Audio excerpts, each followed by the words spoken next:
Umoja ni nguvu, utengano ni udhaifu. Kufuatia kauli hiyo, baadhi ya viongozi waandamizi wa shirika la Direct Aid wamefika katika ofisi ya taasisi ya tabia njema za Kiislamu JAI Zanzibar kwa lengo la kuimarisha, kukuza uhusiano na umoja wao katika kutekeleza majukumu mbalimbali ya kiutu. Ziara hiyo imejumuisha majadiliano mbalimbali ya harakati zao, ikiwa ni kuzidisha mabadiliko ya kimaendeleo katika kuisaidia jamii. Ambapo lengo na kusudio kubwa la ziara hii ni taazizu alaka, ni kukuza ile mahusiano na mashirikiano yaliyopo baina ya ofisi ya Direct Aid Zanzibar na taasisi hii ya JAI, ambapo kwa muda mrefu tumekuwa tukishirikiana kwa pamoja katika mambo mbalimbali, katika program mbalimbali.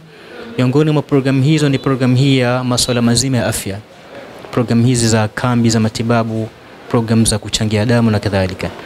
Lakini vile vile tumekuwa tukishirikiana na taasisi hii ya JAI katika kutoa misaada mbalimbali ya misimu. Mfano, msimu wa mwezi mtukufu Ramadhan tumekuwa tukisaidia katika masuala mazima ya kugawa iftarati, lakini vile vile katika siku kuu ya Eid al-Fitr na Eid al-Adha tumekuwa tukishirikiana katika kutoa misaada vile vile kwa mujibu wa mnasaba wa siku kuu hizi.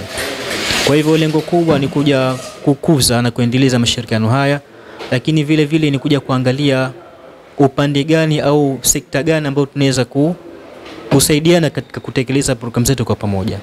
Ambapo hili tunashukuru alhamdulillah kwa makubaliano baina ya uongozi wa Direct Aid na uongozi wa taasisi ya JAI, tumekubaliana katika kuangalia katika sehemu nyingine zaidi ambazo tunaweza kushirikiana, na matarajio biidhnillah taala kwa mwaka 2026 nadhani yale mambo ambayo wamekubaliana pande zote hizi mbili katika kukuza ile mashirikiano tunatarajia kuona matunda yake biidhnillah taala.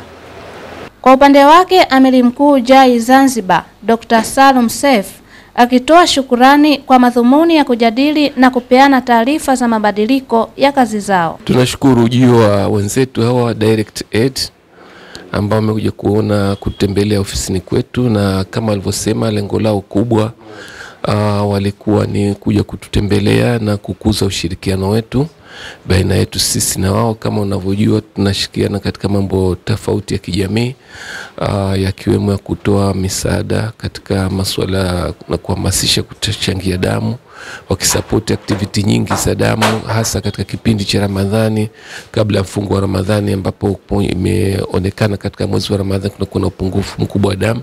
Kwa hivyo wanatusupport na kuwasupport wafanyakazi vile vile kwa vifaa na posho na vyakula, kuwapa nguvu, kuwatia nguvu vinywaji vya wagonjwa na vitendea kazi ili kuweza kukusanya damu, na tumeweza kufanya hayo na kusaidia kiasi kikubwa. Na sisi tumelichukulia kwa uzito mkubwa kabisa, kwa sababu tutaweza mafungamano yetu yatakuwa makubwa na tutaweza kufungua uwanja mwingine vile vile, kwa sababu unapomwona mwenzio yuko mstari wa mbele katika mashirikiano, basi hiyo ni fursa kwetu sisi, na tutajitahidi tuone vipi tutaweza kutumia fursa hii ya mashirikiano kwa sababu lengo letu ni moja katika kuwasaidia wahitaji katika umma huu wetu tulio nao Waislamu.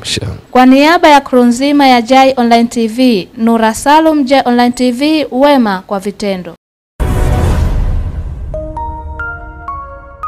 Usisahau kusubscribe, like na kucomment.